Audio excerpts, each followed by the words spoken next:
প্রতিদিন ৮ ঘন্টার বেশি কাজ নয়, এই দাবিতেই হাজার হাজার শ্রমিক সামিল হয়েছিল ধর্মঘটে। সালটা 1886, স্থান শিকাগো। ধর্মঘটের সময় শিকাগোর মার্কেটে বোমা বিস্ফোরণের কয়েকজন শ্রমিক নিহত হন। শ্রমিক আন্দোলনে ইতিহাসে ঘটনাটি সবচেয়ে গুরুত্বপূর্ণ।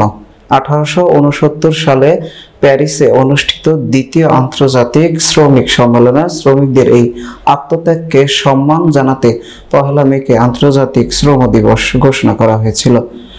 1890 সালে পৃথিবীর বিভিন্ন দেশে 1 মে প্রথম উদযাপন করা হয় আন্তর্জাতিক শ্রম দিবস।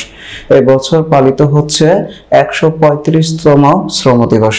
দিবসটি উপলক্ষে গোমাইরা উপজেলা প্রশাসন এবং গোমাইরা উপজেলা বিএনপি পৃথক পৃথক র্যালির আয়োজন করেন। সকাল 8:30টায় গোমাইরা উপজেলা বিএনপি দলীয় কার্যালয়ের সামনে থেকে উপজেলা বিএনপির সভাপতি সাইফুল ইসলাম সোহাগের সভাপতিত্বে উক্ত র্যালির আয়োজন করা হয়।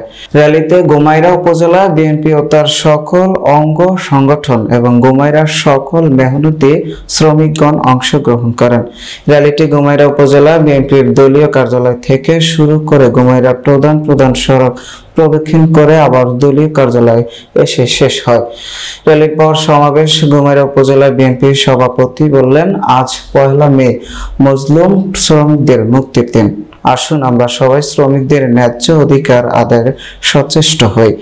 ঘাম শুকানোর আগেই তাদের প্রাপ্যতা পরিশোধ করি এবং সবাই মেহনতি মানুষের জন্য কাজ করি। বাংলাদেশের অর্থনৈতিক ক্ষেত্রে, বাংলাদেশের রাষ্ট্রীয় অবকাঠামো ক্ষেত্রে, বাংলাদেশের পুনর্গঠনে তথা বিশ্বের রাষ্ট্র গঠনে এই শ্রমিক দলের তথা শ্রমিকদের অক্লান্ত রক্তঝরা পরিশ্রমের মাধ্যমে এই দেশের অর্থনৈতিক উন্নয়নে যে অবদান, সেই অবদানের মধ্যে দিয়ে আজকে দিবসটি পালিত হচ্ছে সারা বিশ্বে। শুধু বাংলাদেশ নয়, এটি সারা বিশ্বে